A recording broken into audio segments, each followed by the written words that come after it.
오늘은 사사들의 사역 세 번째 말씀을 상고합니다. 사사들이 사사기 안에 12사람이 나오고 이제 사무엘 상으로 들어가면 이제 엘리 제사장 또 사무엘의 아들들까지 사실은 사사들이었습니다. 그런데 지금 사사들에 대해서 지금 그들을 어떻게 쓰셨는지를 말씀을 상고하는 이유는 이게 구원의 문제이기 때문에 그렇습니다. 하나님의 백성들이 주변 국가에 속아서 우상 숭배하고 점점 세속화됐기 때문에 이제 거꾸로 지배를 받습니다. 그러면 그때마다 사사를 보내셔서 이제 그들이 회개하고 구원을 받도록 하셨는데 이것이 이제 구원론의 중요한 원리인 거예요. 그래서 사사마다 다 그 특징이 달라요. 그리고 오늘 본문에도 여호와의 사자가 나타나서 이제 제5대 사사 기드온을 이제 들어서 쓰시는 내용이 나와요. 여호와의 사자가 지금 계속 그 주체가 되어서 이렇게 사람을 부르고 쓰시는 걸 볼 수가 있어요. 분명히 여호와의 사자는 구약에 나타나신 메시아 예수 그리스도시다 하는 것이고, 이제 6장부터 8장까지가 다섯 번째 사사 기드온에 대한 그런 말씀이 나옵니다. 기드온이라는 사람은 요단강 넘어서 서쪽에 있는 므낫세 지파 사람이에요. 그런데 그 아버지 요아스라는 사람이 무진장한 우상 숭배자예요.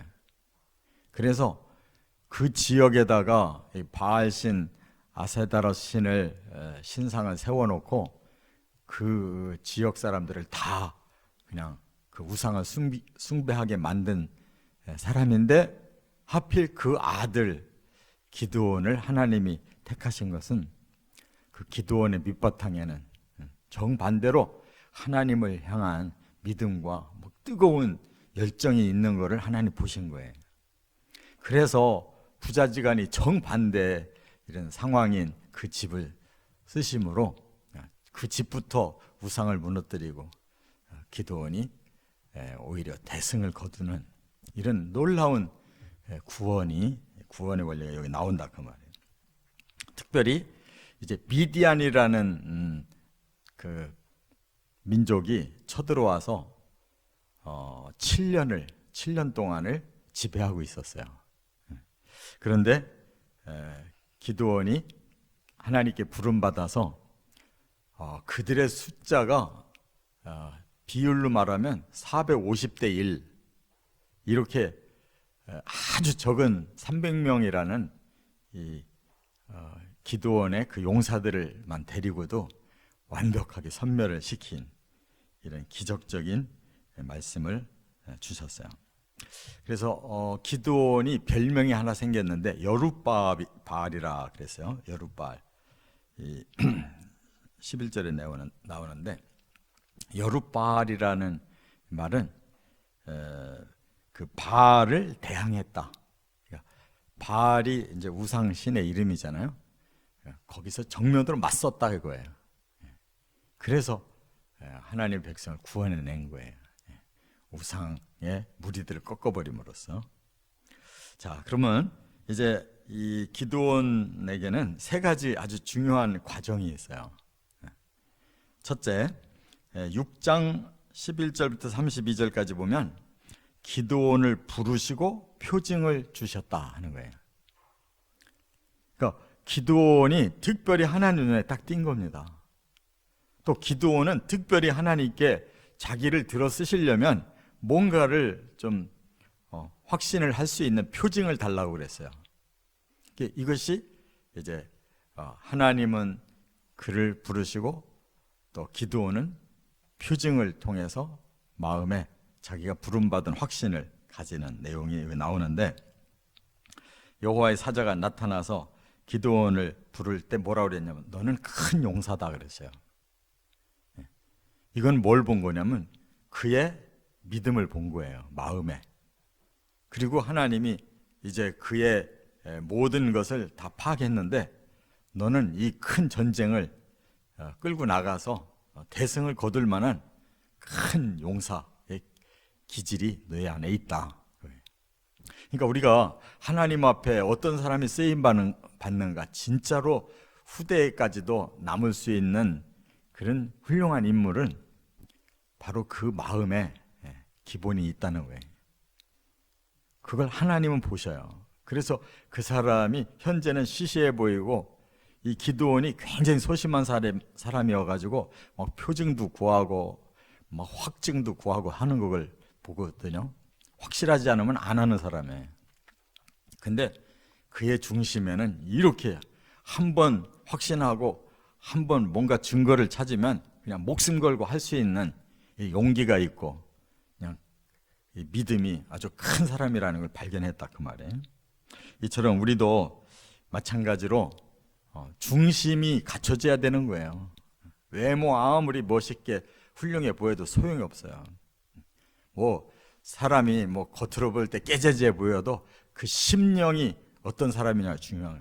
심령이 단단하게 하나님 중심으로 살아있으면 그런 사람이 결국은 크게 일할 수 있다는 거예요. 여기에 기드온이 이제 뭐라고 대꾸를 하냐면, 저보고 큰 용사라고 저를 부르시는데 그렇다면 왜 하나님 이 미디안에게 이 나라를 넘기시고 이렇게 7년 동안이나 고난을 받고 있습니까? 이렇게 물어봐요. 이 말은 원망하는 말이 아니에요. 자기 자신도 이게 너무 안타깝다, 그 말이에요. 왜 이 하나님의 선민이 이런 고난을 겪고 있습니까? 그래서 하나님이, 그래서 내가 너를 지금 들어 쓰려고 왔다. 그러니까 간절히 자기 민족을 위해서 뭔가를 하고 싶은 그 강한 마음을 이제 하나님 보셨기 때문에 내가 너를 들어 쓰려고 한다, 그 말이죠. 그래서 그 기드온이 표징을 구해요. 어떤 표징을 구했느냐?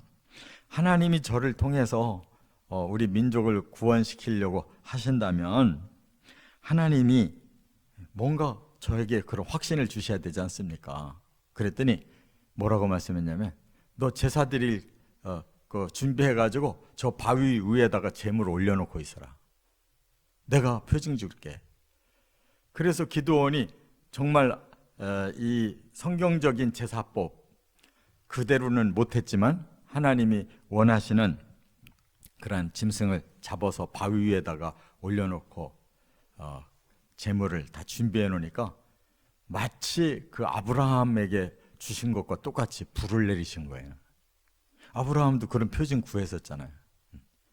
저에게 언약을 주신다면은 그게 이루어질 수 있는지 저한테 표징 주십시오 하니까 재물 올려놓고 쪼개놔라, 그러니까 그리로 불이 들어왔다 그랬거든요. 여기서도 마찬가지로 그냥 하나님이 이 여호와의 사자의 지팡이 끝에서 불이 나오게 해가지고 그냥 싹 태워버림으로써 기드온이 마음에 확신이 생긴 것이에요.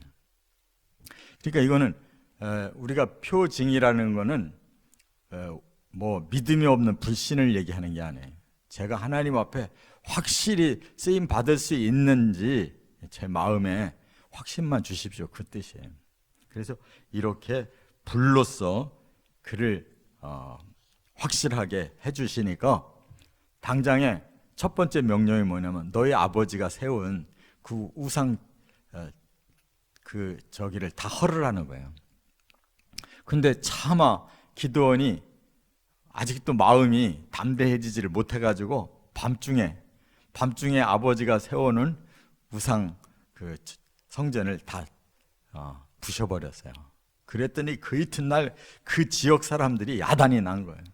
그 수소문 하니까 하필 아들이 그 짓을 저질렀다는 거예요. 그래서 그 아버지를 불러놓고 네 아들 죽여라. 이러니까 아버지도 그 우상 숭배에 제일 앞장선 사람인데 입장이 곤란하잖아요. 근데 아버지가 좀 지혜로워요. 이 아들이 이렇게 했을 때 제일 화가 나는 자가 누구겠냐? 바알신 아니겠냐? 바알신이 살아계시다면 기드온은 처벌하지 않겠냐? 한번 두고 보자, 누가 옳은지. 그랬더니 아무리 기다려도 바알 신이 아무 처벌도 못 내리는 걸 보고 그 아버지가 기드온의 뜻이 맞는가 보다. 그러니까 할 말이 없잖아요. 하나님은 불을 보여주셨는데 가짜 바알은 다 부서졌는데도 아무 역사도 안 일어난 거예요. 그래서 바로 바알을 대항한 자다 해서 여룻바알이라는 별명이 딱 붙으니까 금방 신용이 생긴 것이다, 그 말이에요. 두 번째, 또 하나님이 기드온에게 하신 일이 뭐냐. 6장으로 넘어가서 6장 33절부터 40절까지 보면 기드온에게 성령과 확증을 주셨다는 거예요. 그러니까 앞에서는 기드온의 마음에 소명과 또 확신을 주셨다면 이번에는 아예 능력을 주시는 거예요. 성령을 주시고 기적으로 증명을 시키셨다는 거예요. 이게 우리들이 하나님의 일꾼이 되는 과정인 걸 깨달으시 바랍니다. 우리 배짱으로 우리 머리로 하는 거 아니에요. 성령이 내 안에 들어오시면 성령의 힘이 생기는 거예요. 그리고 성령이 일으켜 주시는 사람이 할 수 없는 놀라운 일을 우리에게 증명시켜 주시는 것이다. 그래서 우리의 겉은 연약하고 아무것도 아니지만 우리의 내면이 단단한 영적 사람이라면 그 위에 성령을 부으시고 그 위에 성령의 능력으로 일을 시키신다는 것을 깨달아야 된다는 말이에요. 그래서 여기 34절에 그랬어요. 여호와의 영이 기드온에게 임하시니. 다 지금 부름받은 사람들이 다 여호와의 영이 임하시는 걸 볼 수가 있죠. 다 하나님의 성령이 임하신 사람에게 일을 시키시는 것입니다. 여기 임한다라는 말이 중요해요. 라바시라고 그러는데 옷을 입힌다 이런 뜻이에요. 우리는 우리 몸을 위해서 이렇게 옷감으로 만든 옷을 입죠. 하나님의 사람은 성령으로 옷을 입혀주셔서 성령의 사람으로 쓰시는 것입니다. 우리도 다 성령의 옷을 입어야 될 줄 믿습니다. 그게 바로 하나님의 전신갑주라는 거예요. 그 다음에 이제 기드온이 그렇게 성령이 임하니까 갑자기 용기가 나가지고 34절 이하에 보니까 네 지파를 향해서 전달을 해요. 너희들 다 모여라. 이제 미디안을 우리가 쳐서 이길 것이다. 그랬더니 성령의 역사는 사람들의 마음을 움직이는 거예요. 네 지파에서 사람들이 나왔는데 32,000명이 모여들었어요.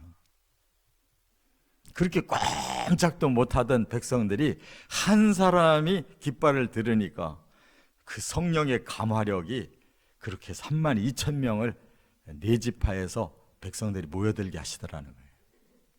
하나님의 일은 이와 같아요. 한 사람이 중요해. 그리고 그 사람의 성령이 역사하면 이렇게 확산돼서 많은 사람들도 같은 동역을 할 수 있다 그 말이에요. 그리고는 기드온이 다시 한번 하나님 저를 쓰신다면 다시 한번 기적을 좀 보여주세요 그랬어요. 여기 36절부터 그랬더니 그래 무슨 기적을 보여주면 되겠냐 하니까 그가 두 가지를 요구해요. 하나는 여기 양털에만 물이 고이게 해주십시오 그랬어요. 그 기적 아니에요? 딴 데는 다 메말라 있는데 양털 무더기에만 물이 이슬이 떨어지게 해달래요. 그랬더니 하나님이 그대로 해준 거예요. 그러니까 이 사람이 돌다리에도 두들겨 가는 사람이기 때문에 그 다음에는 다시 요구해. 반대로 다른 데는 다 이슬이 졌고 양털에만 이슬이 없는 기적을 한번 달래는 거예요. 두 번째, 그래서 하나님이 정반대 요구를 또 들어주셔요. 이게 다 기적이잖아요. 기적으로 확실한 증명을 시켜주신 거예요. 그래서 기드온이 성령의 사람으로 거듭나고 능력의 사람으로 변했다는 것을 믿으시 바랍니다. 끝으로 이제 세 번째 방법이 뭐냐? 사사기 7장으로 넘어가면 전체 내용이 뭐냐? 기드온에게 300명의 용사를 붙여서 쓰셨다는 거예요. 그게 결정적인 유명한 사건이잖아요. 자, 아까 뭐라고 그랬어요? 3만 2천 명이 모여들었다고 그랬는데, 그럼 적군은 몇 명이냐? 그들은 13만 5천 명이에요. 그런데 턱도 없는 3만 2천 명인데도 하나님이 뭐라고 그러냐면 그 사람들 다 필요 없대요. 왜냐하면 지금 보니까 오기는 왔어도 벌벌 떨고 있다는 거예요. 상대편이 워낙 많은 걸 알으니까 기가 죽어 있는 거예요. 그 사람들은 그냥 보내라. 그래서 보내니까 얼마가 남았냐? 10,000명이 남은 거예요. 10,000명. 2만 2천 명이 가버렸어요. 겁나는 사람 가라 그러니까 다 가버린 거예요. 10,000명 남았어요. 그런데 하나님 다시 테스트해요. 이 10,000명도 아직 싸울 자세가 안 돼 있다. 싸울 자세가 돼 있는 사람만 뽑아라. 그래서 저 물가에 데리고 가서 물을 먹여봐라 그러니까 막 이 사람들이 긴장도 한 데다가 이제 전쟁을 앞두고 있으니까 이제 막 물을 막 들이키는 거예요. 그런데 그 중에 300명만 전쟁터에서의 그 자세가 나오는 거예요. 이 적군을 살피면서 물을 손으로 이렇게 떠서 이렇게 마신 거예요. 막 그냥 정신없이 엎드려서 물 먹는 사람 다 내보내라. 그래서 10,000명 중에서 다 가고 결국은 300명만 그 자세가 나온 사람을 쓰신 거예요. 그러면은 과연 300명하고 13만 5천 명하고 이 450대 1로 싸움이 되겠냐고요. 안 되잖아요. 그런데 하나님께서 작전을 주셔요. 3가지 작전. 그것 때문에 이긴 거예요. 300명이 자기 목숨 걸고 정말 이 전쟁에서 내가 어떻게 해서라도 하나님 뜻을 이루어서 우리 나라를 구원시켜야 되겠다, 이런 사명감이 똘똘 뭉친 사람들에게 이제 3가지 방법을 가르쳐 주셨는데, 하나가 뭐냐? 첫째는 심리 작전을 가르쳐 주셨어요. 2번째는 뭐냐? 기습 작전. 3번째는 뭐냐? 연합 작전. 심리 작전이 뭐냐면 너 몇 사람 참모 데리고 적진에 살짝 들어가 봐. 그들이 뭐라고 하는 말을 들어봐라 그랬어요. 적진에 살짝 들어가서 보초들끼리 하는 말을 들어본 거예요. 그랬더니 보초들 말이 나 꿈꿨는데 기드온의 그 보리떡 한 덩어리가 우리한테 굴러오더니 그것이 그냥 전부 우리 군대들을 다 쓸어버리더라. 그 말은 뭐냐면 이미 하나님이 꿈에다가 너무나 소수인 300명이 미디안 13만 5천을 그냥 산산조각 내더라는 그런 꿈을 보초 한 사람한테 준 거예요. 그 보초가 옆에 사람한테 그 얘기를 하면서 야, 이거 우리 전쟁에서 이거 지는 거 아니야? 이거 도망가야 되는 거 아니야? 이렇게 이미 마음이 변해 있더라는 거예요. 그러니까 하나님만이 사람의 마음들을 움직여 놓을 수 있잖아요. 안 그래요? 우리가 뭐 머리 써가지고 뭐 하는 것보다도 하나님이 사람들의 심령을 움직이니까 이게 가능한 거예요. 그래서 기드온에게 확신을 주게 하신 거예요. 저 사람들이 숫자만 많지 마음들이 다 들떠 있구나. 그래서 확신이 생긴 거예요. 2번째, 기습 전략, 기습 작전을 쓰게 했는데 어떻게 하느냐? 갑자기 공격을 하는데 세 팀으로 나누라. 아니 300명도 적은데 100명씩 3군데로 나누래요. 서로 떨어져 있고 그리고 항아리를 다 준비하고 그 안에다가 횃불을 감추고, 그리고 너희들 한 손으로는 나팔을 들고 있다가 신호를 보내면 동시에 나팔을 팍 불어대라. 그리고 항아리를 막 깨뜨리면 그 속에서 불이 확 나오는 거를 저 세 곳에서 다 보게 하라는 거예요. 한꺼번에. 그러니까 미디안 군대들이 정말로 속으로 좀 기가 죽어 있는 상태에서 갑자기 막 세 면에서 이렇게 나팔 소리가 막 300개가 들리면서 갑자기 막 항아리가 막 부서지는 소리가 나면서 횃불이 막 300개가 갑자기 드러나가지고 막 흔들거리니까 이 사람들이 그냥 너무 겁에 질려가지고 막 뿔뿔이 도망가면서 지들끼리 친 거예요. 그리고 마지막에 연합작전이 뭐였느냐? 그 세 군데로 나누라고 그랬잖아요. 그들이 기선을 잡을 뿐만 아니라 그 나머지 이제 그 지파 사람들에게 연락을 해서 그들이 뒤에서 쳐들어오게 해라. 그래서 양공 작전으로 그냥 완전히 섬멸을 해버렸다 그 말이에요. 요단강에 그 길목을 딱 가로막아서 미디안 사람들이 요단강 못 건너가게 해가지고 완전히 섬멸했어요. 이 말씀은 결국 전쟁도 하나님의 것이지 사람의 것이 아니라는 거예요. 300명 가지고 일부러 13만 5천 명을 때려잡는 이 기적을 보여주신 것이, 아무리 강한 사탄이 인류를 다 이렇게 속여서 범죄하게 하고 이 세상을 다 타락시키고 하나님의 나라를 완전히 무너뜨릴 것 같아도 아니라는 거예요. 하나님의 사람 소수가 이렇게 하나님 앞에 믿음으로 순종만 하면 그 막강한 사탄의 세계 다 무너진다는 거예요. 그리고 끝내 하나님의 나라는 반드시 세워진다는 거예요. 할렐루야. 우리가 기드온의 300용사 같은 믿음과 용기와 전략이 있으면 되는 거예요. 그렇게 승리하는 주의 백성들 되시기를 주의 이름으로 축원합니다.